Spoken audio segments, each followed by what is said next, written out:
আমি যেতিয়া কাৰোবাৰ পৰা উপহাৰ পাওঁ মনটো প্ৰফুল্লিত হৈ পৰে আৰু কেতিয়াবা আমি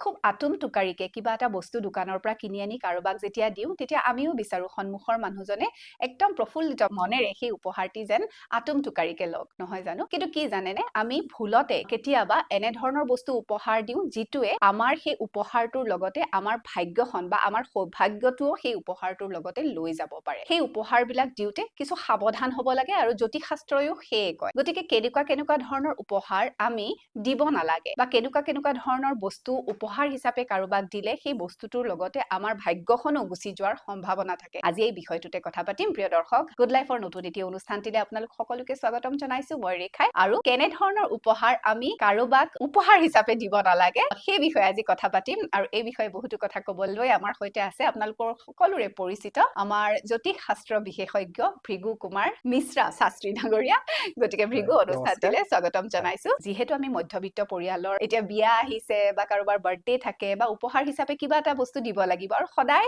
দুটা কথা জড়িত হৈ থাকে যে এটা বাজেটৰ ভিতৰত হ'ব লাগিব আৰু ভাল হ'ব লাগিব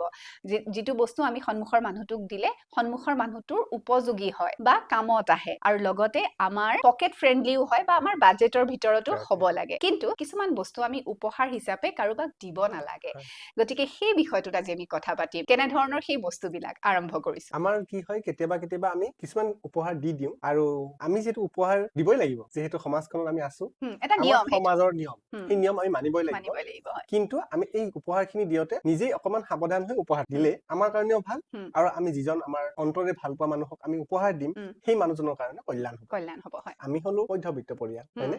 গতিকে আমি বহুত লাক্সাৰি গিফ্টও দিব নোৱাৰো গতিকে দামী গিফ্টও দিব নোৱাৰো এনেকুৱা ধৰণে আমি চিন্তা কৰিব লাগিব যে আমাৰ সন্মুখত থকা ব্যক্তিজনৰ যিটো প্ৰয়োজন তেনেকুৱা সামগ্ৰী আমি দিব পাৰো কিন্তু সেই সামগ্ৰীখিনিৰ ভিতৰত যদি আমি ভগৱানৰ মূৰ্তি উপহাৰ দিওঁ নিশ্চয় ভগৱানৰ মূৰ্তি সকলোৰে ভাল লাগে কিন্তু আছে ডাঙৰ কিন্তু এটা আছে আমি ভাল পোৱা ভগৱানৰ সেই বিশেষ মূৰ্তিজনা সন্মুখত আমি যিজন ব্যক্তিক দিম সেই জনা মানুহৰ কাৰণে সেই বিশেষ ভগৱানৰ মূৰ্তিজন তেখেতৰ প্ৰিয় নহবও পাৰে তেখেতে অন্য কোনো দেৱীক নিজে মনতে আৰাধনা কৰিব পাৰে গতিকে সেই যে বিশেষ মূৰ্তিজনা আমি তেখেতক গিফ্ট হিচাপে বা উপহাৰ হিচাপে দিম এই মূৰ্তিজনা যদি তেখেতে শোপিস মানে আমাৰ ড্ৰয়িং ৰুমত শোপিস হিচাপে সজাই থৈ দিয়ে তেতিয়া হলে কিন্তু আমাৰ নিজৰ কাৰণেও দুখজনক বাৰ্তা হ'ব পাৰে বা আমি সন্মুখত যিজন ব্যক্তিক উপহাৰ দিছো তেখেতৰ কাৰণেও কিন্তু দুখজনক সময় বা দুখজনক বাৰ্তা প্ৰেৰণ কৰিব পাৰে গতিকে আমি তেনেকুৱা উপহাৰ দিয়াৰ পৰা বিৰত থকাটো খুবেই গতিকে প্ৰথম যেটো হৈছে আপুনি কেতিয়াও দিব নালাগে উপহাৰ হিচাপে হেয়া হৈছে যিকোনো ভগৱানৰ মূৰ্তি গতিকে সেই ক্ষেত্ৰত অকনমান সাৱধান হ'ব আৰু দ্বিতীয়তে হ'ল কোনো ধৰণৰ ওয়াটাৰ ৰিলেটেড মানে পানীৰ লগত সম্পৰ্ক থকা বস্তু যেনে একুৱেৰিয়ামৰ হ'ব পাৰে হয় তেনেকুৱা জাতীয় সামগ্ৰী আমি দিব নালাগে কাৰণ পানী হৈছে জীৱৰ প্ৰাণ হয়নে আৰু এই পানী যদি আমাৰ নাথাকে আমাৰ জীৱনত আনন্দ উৎসৱ পাৰ্বণ কোনো কাৰ্যই আমি সফলতাৰে কৰিব নোৱাৰো গতিকে তেনেকুৱা জাতীয় সামগ্ৰী আপুনি কোনো ব্যক্তিকে দিব নালাগে কাৰণ আমাৰ পৃথিৱীখন অতি ধুনীয়া বহুত দিব লগা বস্তু আছে অকনমান ভাবি চাতি দিলে খুবেই আনন্দিত হ'ব মানুহ আমাৰ সন্মুখত থকা বিশেষ মানুহজনক আৰু বাস্তুমতেও আমাৰ পানী এটা আনন্দৰ কাৰক বাস্তু এনেকুৱা এটা শক্তি বাস্তুৰ যদি আমি স্থিতি চাওঁ যে য'ত জল আছে তাতেই মানুহৰ বসতি আছে জল অবিহনে কোনো ঠাইতে বসতি কৰিব নোৱাৰে আৰু জলই মানে জল মানে পানী উৰ্জা দিয়ে প্ৰসপাৰিটি যিটো আনন্দ উন্নতি আৰু সেনেকুৱা ধৰণৰ শক্তি কেৱল জলেহে দিব পাৰে সেইকাৰণে আমি সেই জাতীয় সামগ্ৰী কেতিয়াও আন ব্যক্তিক দিব নালাগে গতিকে এইখিনি আপোনালোকে সাৱধানতে মানি চলিব গতিকে প্ৰথমটো হ'ল ভগৱানৰ মূৰ্তি আৰু দ্বিতীয়টো হ'ল একুৱেৰিয়াম বা পানীৰ লগত জড়িত বস্তু হয় আৰু ৩ নম্বৰতে আহো আমাৰ অতিকৈ এখন প্ৰিয় বস্তু সেইটো হৈছে ৰুমাল এইটো মই সৰুতে বহুত শুনিছিলো ৰুমাল কাকো উপহাৰ দিব নালাগে ৰুমাল দিলে কাজিয়া লাগে আৰু এইটো সঁচাকে লাগে হয় ৰুমালটো বিশেষকৈ কি হয় ৰুমালে মানুহৰ এটা অবিচ্ছেদ্য অংগ দৰে হয় নে নহয় ৰুমালখন যদি আপুনি কোনো বিয়া সভা সকলোতে যে আপোনাৰ গাত ওচৰতে যে ৰুমালখন নাথাকে আপুনি যেতিয়া কিবা এটা ধৰণৰ আপুনি খাদ্যই গ্ৰহণ কৰি আছে বা আপোনাৰ খুব ভাগৰ লাগিছে দুখ লাগে বেজাৰ লাগিছে ঘাম বাহিৰ হৈছে সেই সকলোবোৰ আঁতৰাবৰ কাৰণে আপুনি ৰুমালখনেই ব্যৱহাৰ কৰোঁ গতিকে সেনেকুৱা জাতীয় সামগ্ৰী যিয়ে আপোনাৰ দুখ যন্ত্ৰণা আপোনাৰ মুখখন চাফ কৰি ৰখাত সহায় কৰে সেনেকুৱা ধৰণৰ যেতিয়া সামগ্ৰী এটা আপোনাৰ কোনোবা সন্মুখত থকা ব্যক্তিক প্ৰিয়জনক দিব তেতিয়াহ'লে আপোনাৰ সেই ব্যক্তিজনৰ মাজত সংঘাত আহিব পাৰে কাৰণ আপোনাৰ দুখখিনি যে তেখেতক দিব সেই দুখে বেজাৰে আপোনাৰ মাজত তেখেতৰ জীৱনত সংঘাত আহিব আৰু আপোনাৰ দুইজনৰ মাজতে এক মনোমালিন্য হ'ব পাৰে গতিকে সেই ধৰণৰ জাতীয় সামগ্ৰী আপুনি কেতিয়াও ভুলতেও নিদিব গতিকে তিনিটা হ'ল আৰু কেনে ধৰণৰ আৰু এটা আমাৰ বিশেষ বস্তু আছে সেইটো হৈছে মানি প্লেন্ট যদি আমি মানি প্লান্ট যদি আপুনি কোনো মানুহক গিফ্ট হিচাপে দিয়ে তেতিয়াহ'লে আপোনাৰ কি হ'ব টকা পইচা যেহেতু মানি প্লেন্ট আমি কি কৰো আমাৰ নিজৰ ঘৰৰ অৰ্থ যাতে সুচল হৈ থাকে আমাৰ যাতে আয়ৰ ৰাস্তাবিলাক সুচল হৈ থাকে বন্ধ নহয় আৰু তেতিয়া আমাৰ ঘৰখন পৰিপাটিৰে নিয়াৰিকৈ চলাই নিব পাৰিম গতিকে সেনেকুৱা ধৰণৰ সামগ্ৰী কেতিয়াও নিদিব যিয়ে আনক দিয়াৰ বিনিময়ত আপোনাৰ জীৱনটো অন্ধকাৰময় হওক দুখজনক বিপদজনক হ'ব পাৰে গতিকে তেনেকুৱা ধৰণৰ সামগ্ৰী আপুনি নিদিব আৰু এটা বিশেষ দ্ৰব্য আছে দ্ৰব্য মানে আপোনাৰ বিশেষ সামগ্ৰী হ'ল আপুনি ব্যৱহাৰ কৰি থকা ঘড়ী ঘড়ীও দিব আপোনাৰ নালাগে ঘড়ী হ'ল সময় বিনা কাৰণত সময় নষ্ট কৰিলে আপোনাৰ জীৱনত কি হ'ব আপোনাৰ জীৱনত উন্নতি আগবাঢ়ি যোৱাৰ ৰাস্তাটো বন্ধ হ'ব যদি সময়খিনি আপুনি বেলেগক দি দিয়ে আপোনাৰ জীৱনত উন্নতি শূন্য হ'ব উন্নতি যদি আপোনাৰ জীৱনতেই নহয় তেতিয়াহ'লে আপুনি ভৱিষ্যতে পৰিকল্পনা কেনেকৈ ল'ব বা ভৱিষ্যতে অন্ধকাৰ জীৱন এটা পালন কৰিব লাগিব গতিকে ঘড়ী কেতিয়াও আপোনাৰ ভাল পোৱা ব্যক্তিজনক উপহাৰ হিচাপে নিদিব এক বিশেষ দ্ৰব্য হৈছে আমি ব্যৱহাৰ কৰা আমি প্ৰফেচনেল হিচাপে ব্যৱহাৰ কৰা আমাৰ কৰ্ম জীৱনত ব্যৱহাৰ কৰা সামগ্ৰী কেতিয়াও আন মানুহ দিব নালাগে উদাহৰণ হিচাপে আপুনি ল'ব পাৰো এতিয়া মই এষ্ট্ৰলজাৰ মই ব্যৱহাৰ কৰো ৰুদ্ৰাক্ষৰ মালা এই ৰুদ্ৰাক্ষৰ মালা যদি মই মোৰ শক্তি এই শক্তি যদি মই আন কোনো মানুহক উপহাৰ দিওঁ তেতিয়াহ'লে সেই শক্তি তেখেতসকলৰ হাতলৈ গুচি যাব ফলত মই কৰ্মহীন হ'বও পাৰো গতিকে সেই শক্তি কেতিয়াও আনলৈকে দিব নালাগে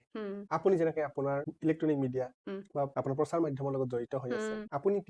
কি কৰিব কেতিয়াও কলম আপুনি বেলেগ মানুহক উপহাৰ নিদিব যিহেতু সেইটোৰেই মই লিখা সেইটো মেলা আপোনাৰ গোটেইখিনি সকলোবিলাক কৰি আছে যেনেকে চিকিৎসা বিজ্ঞানত চিকিৎসক এজনে চিকিৎসকৰ কাৰণে যিটো দৰকাৰী সামগ্ৰী সেই সামগ্ৰীসমূহ তেখেতসকলে অন্য কোনো মানুহক বা অন্য কোনো ব্যক্তিক তেখেতসকলে উপহাৰ দিব নালাগে গতিকে এটা কথাই আমি জানিব লাগিব প্ৰফেচন যিটো আমি প্ৰফেচনত থাকো সেই প্ৰফেচনৰ লগত জড়িত কোনো ধৰণৰ সামগ্ৰী অন্য ভাল পোৱা মানুহজনক আপুনি দিব নালাগে পাৰফিউম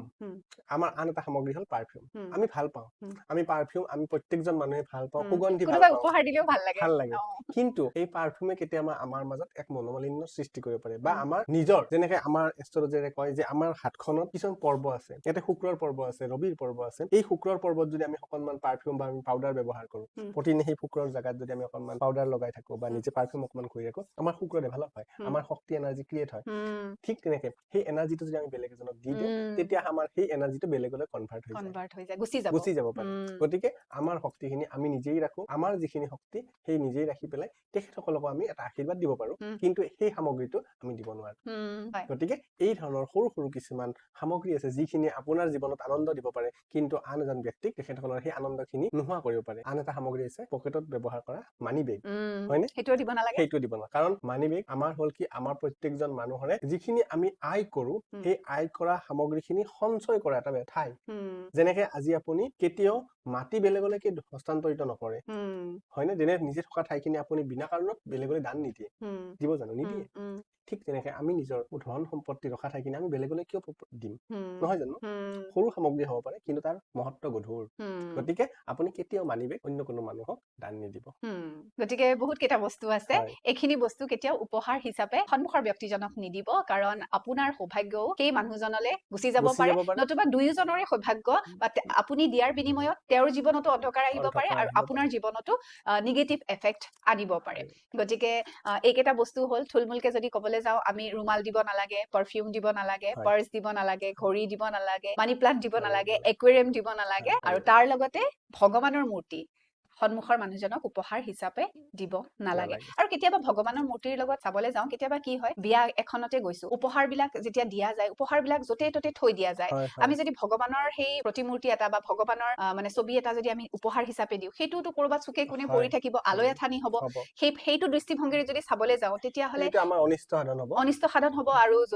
জ্যোতিষ শাস্ত্ৰ সন্মতও নহয় আৰু লগতে বাস্তু শাস্ত্ৰ সন্মতও নহয় আৰু আমাৰ ঘৰৰ প্ৰতিটো কোণ আমি যেতিয়া আমাৰ ঘৰত যেতিয়া উপহাৰ হিচাপে ঢেৰ মূৰ্তি আহিব আমাৰ কি হয় ঘৰটো দূষিত হয়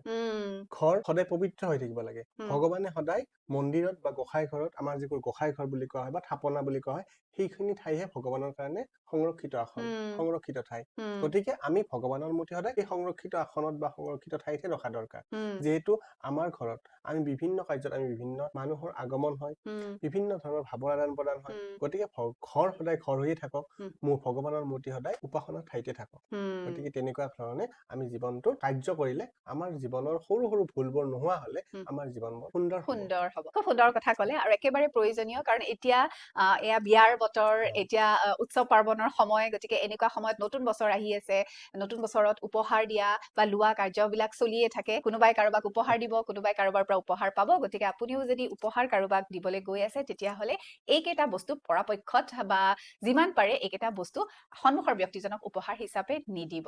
গতিকে এইখিনি কৰিলে নিশ্চয় আপুনিও খুব সুন্দৰকৈ আপোনাৰ জীৱনত উন্নতি হ'ব আৰু কোনো নিগেটিভ এফেক্ট আপোনাৰ জীৱনত নপৰে আমি তাৰে কামনা কৰিছো ভৃগু অনুষ্ঠানটিলৈ অহাৰ বাবে ধন্যবাদ আৰু বহুতখিনি নজনা কথা আজি আজি জনালে তাৰ কাৰণে ধন্যবাদ জনাইছো আশা ৰাখিছো আমাৰ দৰ্শকসকলেও অনুষ্ঠানটি চাই ভাল পাইছে আৰু যদি ভাল পাইছে কমেন্ট কৰি জনাব আৰু লগতে এতিয়ালৈকে যদি চেনেলটো সাবস্ক্ৰাইব কৰা নাই অনুগ্ৰহ কৰি সাবস্ক্ৰাইব কৰি দিব বুলি আশা ৰাখিছো যে বিগু অনুষ্ঠানটিলৈ অহাৰ বাবে ধন্যবাদ জনাইছো আৰু আমি এইখিনিতে বিদায় ল'ব লাগিব খুব সুন্দৰ সুন্দৰ কথা ক'লে তাৰ কাৰণে ধন্যবাদ হয় প্ৰিয় দৰ্শক এইখিনিতে আপোনালোকৰ ওচৰৰ পৰা আমি দুয়োগৰাকীয়ে বিদায় লৈছো ভালে কুশলে থাকিব ধন্যবাদ